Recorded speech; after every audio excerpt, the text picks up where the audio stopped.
I am Donika. And I am Myra, and this is a Black Women Healing Podcast. A space to discuss mental wellness. A space to dive into soul care and vulnerability. Here, we will support you on your journey as you focus on your healing, while also giving you the work along the way. Welcome to Black Women Healing Podcast. I am here to announce that our book, Let's Heal, a workbook designed for Black women with various modalities by your co-hosts Donika and Myra, is now at a storefront.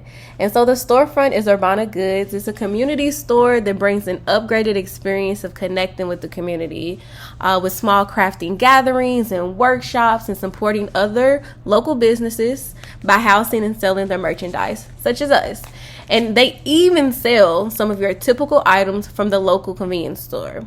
Like, y'all, I literally bought some body butter, hair products, and a cute purse, all from this store, just to give you a little example. So when you have some time, check out Urbana Goods. It's located in Gardena, California. The actual address is 1756 West El Segundo, Gardena, California, 90249. You can put it in your GPS, whatever you need to do, but go ahead and make your way there and check us out. Hey, y'all, we are back with another episode of Black Women Healing Podcast. And as usual, we have another special guest. But before we get started, we're going to go ahead and start with a quote and do some reflections on the quote. So this quote is from Alice Walker. And the quote goes, "Don't wait around for other people to be happy for you. Any happiness you get, you've got to make yourself." What are you all thinking about this quote? That is a good quote. Oh my God. That is good. No, I really like that because it's just making me think about how you got to be your own hype man and how you have to take care of you. That's good, Donika. You picked that one? Yeah, that is really good. You know how I'm hard to please with quotes, but yes, I feel like I need to make that a graphic and put it as my phone background. I like that. I'm glad you like it. I love it, actually. It's good. What are you thinking, Brittney? Can you read it one more time? Because honestly, I was like... Absolutely. No, I get it. It says, "Don't wait around for other people to be happy for you. Mm-hmm. Any happiness you get, you've got to make yourself." I love that because it makes you reflect on realizing that you don't have to rely on others for your happiness. And when you realize, like they say, hey, if you're going to sit at the table, bring your own chair. Don't wait on other people to make you feel comfortable to be at that table. And the same thing about our happiness. If we wait on everyone else to clap for us, then we'll never go to the limit or as far as, God has for us in life. And so, honestly, that's where I've really been at. I know I'm already getting to it, but it's making me think about the next step, how people say, don't get wrapped up into all the likes. That doesn't mean that what you're doing is not right. That just means that might not be your audience. And really, I've learned that just because people don't like your stuff, they're paying attention. But when you go in public, they're like, "Oh, hey, superstar, I see you doing." I'm like, okay, so you saw what I posted, but you didn't even like it. So we can't stop what we're doing because people don't like our stuff or, clap for us. We better clap for ourselves. Yes, absolutely. And it's nice to have extra claps, but really at that point, they're just an addition, and the hope is that you already feel good and then it makes you feel better. Mm-hmm. But you should already the hope is that we already feeling good just based off of your own happiness that you created for yourself. So yes, we like that quote. So today's topic, you always want to be #stay focused, 3 ways to heal flawlessly so you can achieve your goals. And our guest is Brittney. Brittney is a mental health therapist and school counselor who loves to help others find their healing. Brittney has experience in helping others heal from physical and mental abuse so they can achieve their goals. And so starting off with our first question, how did you define your purpose to get into this space of helping others heal? To be honest, it was one of those things where it's like I ran from my calling. And it's just interesting, but when I went to college, I graduated and I majored in business administration. And so from there, one of my friends was like, "Hey, get an education." And I was like, I do not want to work with other people's bad kids. Like, I know God has more in store for me, but I'm so glad that I did it because it really showed me a new avenue and just showed me how people really need help on their journey of healing and just really need help with building their confidence. And so after being in education and then from there getting into the field of counseling, it really helped me realize, okay, I really want to be more of an impact. So what can I do? And so from there, that's what led me to mental health and just being able to niche it down. But then I had to learn that everybody's not ready for healing. So I had to find another avenue. So yes, you might come to me for anxiety or depression, or if I'm working with children, you know, a lot of parents are like, fix them, fix this kid.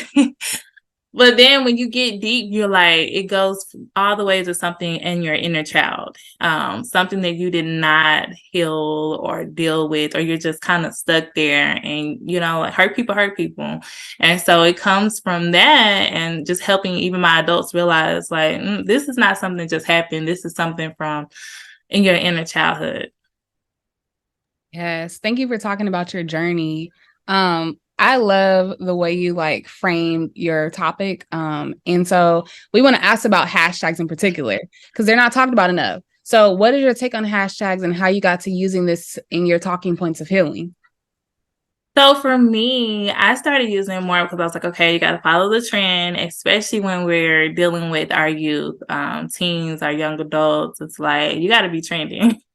From everything from what you wear to just, you know, everything. And it's sad because I tell people all the time, like, if I get on stage and I'm talking, I have red lipstick on my teeth, people are not going to be focused on the message. They're going to be like, oh, she had lipstick on her teeth and this. But did you hear her message? Her message was empowering, right? And it's like, we got to be together. And so for me, I realized, okay, you got to follow the trend. So if everyone's talking about hashtags, then we need to get the trend of hashtags, at least so we can get our point across. And then from there, help people navigate and just see where the journey will lead them for their own place of healing.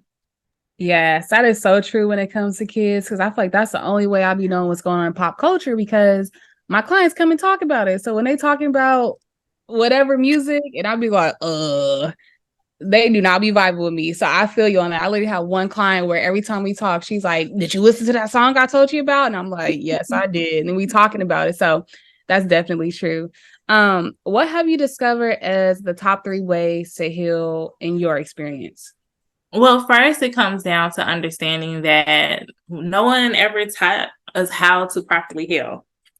And so a lot of times we just do things based on, you know, our parents' journey, or I've met so many people who said, man, the cycle's repeating. Like, I'm doing everything the way that, for example, my mom did it or my dad did it.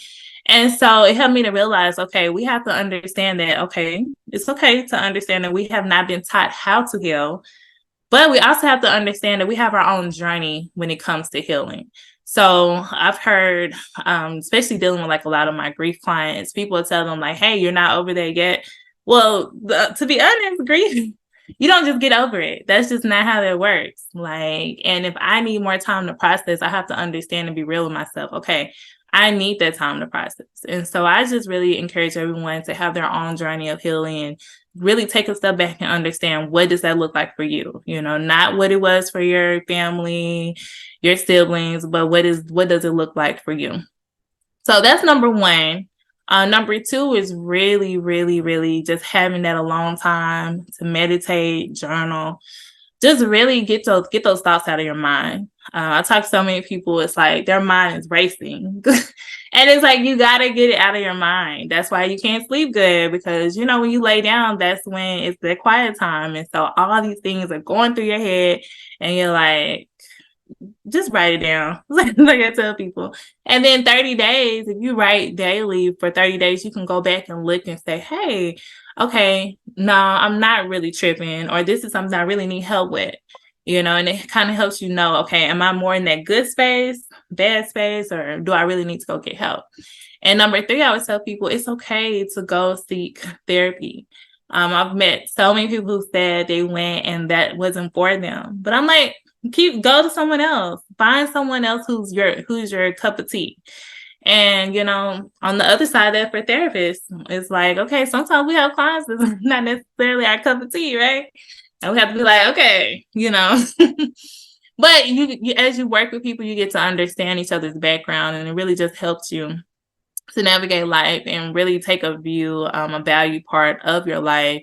As a therapist, it makes you grateful.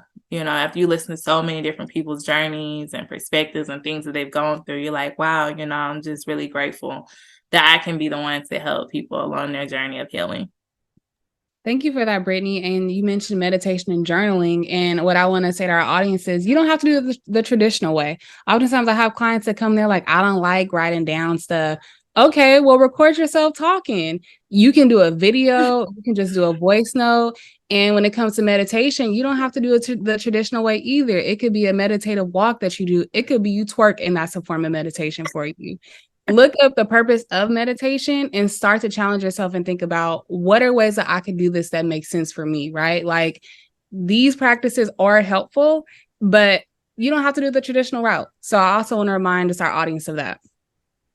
I'm glad you said that, because I started doing like a 5-minute prayer walk, and you realize that your day, your mind is so much clearer and you're in a better mood.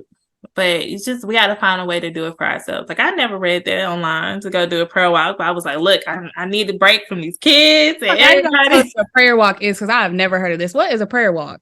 When you leave everybody in the house and you walk outside for 5 minutes to start your day, and you don't have no technology. Now, you can, if you want to have some music, but you have to be disciplined. But just go outside and walk for 5 minutes, and that's your time to just pray to God and just really enjoy nature and just be like, okay, God, you know, thank you for the trees, everything. Like, yeah. So that's what that's called, because I'll be doing a prayer drive. What I do is I put my favorite gospel song, I leave everybody home and I drive. Yeah.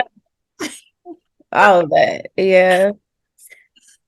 So in thinking of continuing to heal, can you tell us more of your ideas around healing flawlessly? Like, what does that look like to you, and how are you defining that? Oh, yes. Okay. So when it comes to our young adults, something that I do with them is I do an event. It's called Healing Flawlessly, where we come together and, you know, trial and error, I had to learn not to do too many girls at one time. So I do now where it's like 15, no more than 20 girls at a time, to where it's more intimate and they can really dig deep and share and really get to their healing.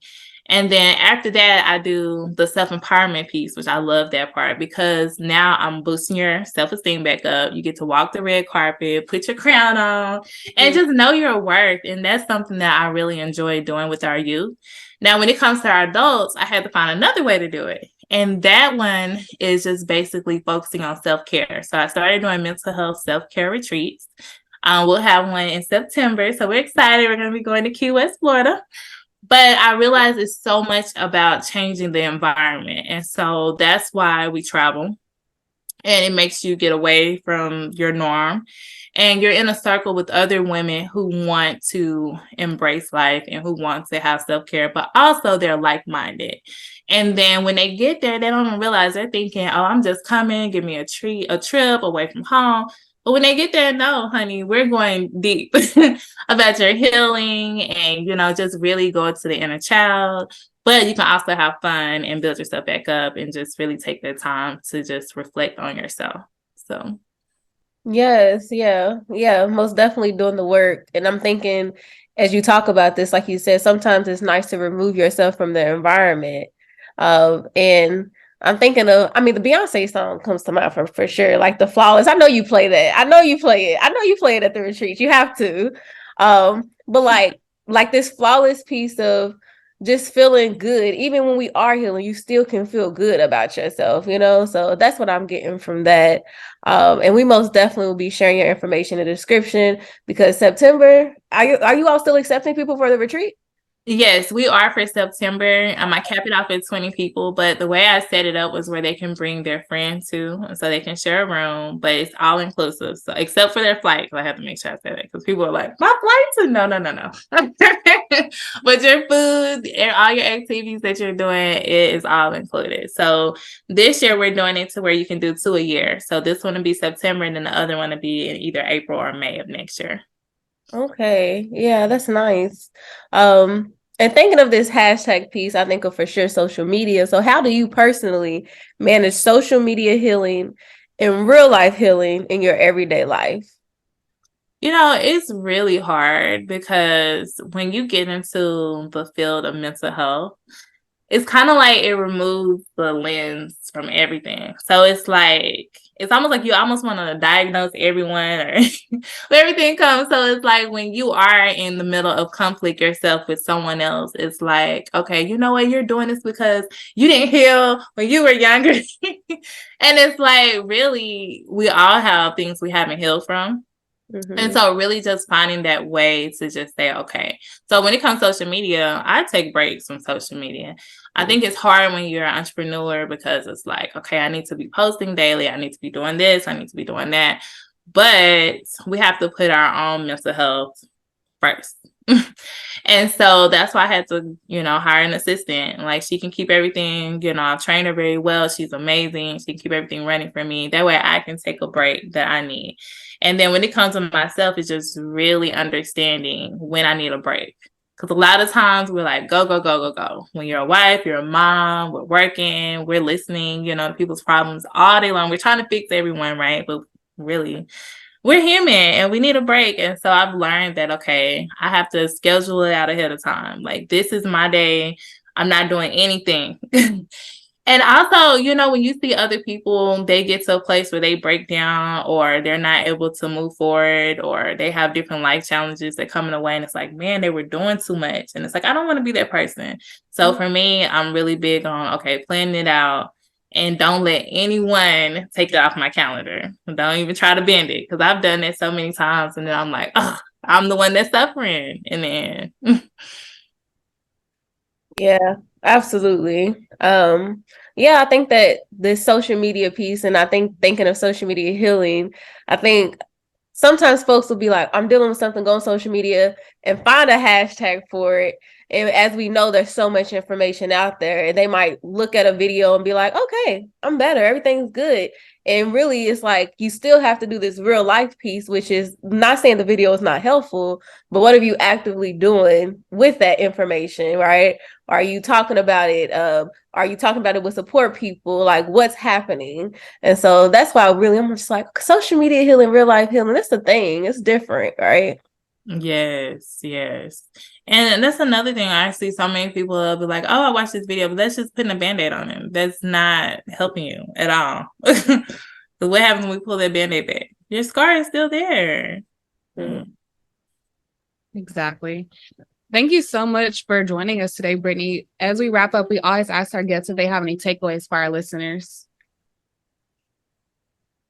Well, I would definitely say the main takeaways is understanding that, hey, you don't need to look at anyone else's journey when it comes to your healing. Understand that everyone's journey is their own, and that's why I think it's important to just really define, okay, what it is that I need. And that's why you need to take those breaks from social media, because social media has a way of helping you compare yourself to someone else and you don't even know if that's the realness of their life. And so that's why I would tell people, create your own journey. Do not get or guilty when other people try to tell you, like, look, you've been away too long, or you've been isolated too long, or, don't basically get wrapped up in when other people try to tell you what you need to do with your life. Because at the end of the day, we only have one life. And so you have to make the best of it, how you make the best of it. Yes, thank you for that. And thank you for joining us on this week's episode. You're welcome. Now, I do have some tips I want to share. Is this the time to share that, or is that later? Okay. So I would love for you guys to download my 11 tips. It's actually 11 ways to overcome mental health challenges. And this can be for adults and our youth. It goes over just different ways to help you to heal. And one reason why it's 11, because some people say, why is it so many? 11 is entering into your new beginning. And so when it's time for you to create that walk of change, that's how you know you're ready. So when you go through and you're like, okay, the 11 tips, I'm checking them out. I'm doing tip 1, tip 2. That helps you realize, okay, I can do this. I'm walking through the journey to get the help that I desire and that I need. Yes, absolutely. We most definitely put that in our description and make sure everybody go check that out. All the information will be there. So we thank you so much for joining us today. Yes, you're welcome. And to get those 11 tips, I didn't even tell y'all, but the website is focusyoursuccess.com. So when you go on there, you can download those tips immediately at focusyoursuccess.com.